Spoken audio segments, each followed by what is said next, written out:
college आमर 1963 मसीहा जुलाई 13 तारिख में तैयारी होता प्रथम फाउंडेशन आम पकई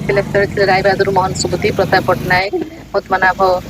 सभाभूषण समस्ते मैंने बहुत यही अंचल ये सब मान्यगण्य व्यक्ति आम फ्रीडम फाइटर सब से कॉलेज को तैयारी करते बहुत स्वप्न था मन में से स्वप्न मत भी लगुच बहुत साकार होती बाकी आम जहाँ सब अचीव करार अच्छी कॉलेज को बर्तमान आज आम 62तम प्रतिष्ठा दिवस पालन कलु 61 वर्ष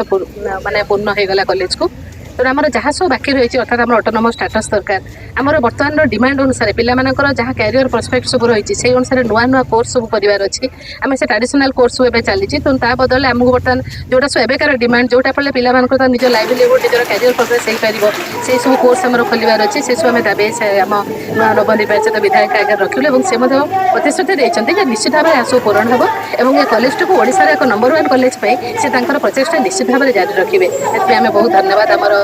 यही अंचल समस्त बुद्धिजीवी जनसाधारण जो मैंने कॉलेज को करते वंशधर जो मैंने अच्छा आम स्टूडेंट सब बहुत शांति श्रृंखला सब सब प्रकार प्रोग्राम सहित गोटे बड़ कथा हूँ आज आम वन महोत्सव उद्यापनी दिवस आज पालन होगा आम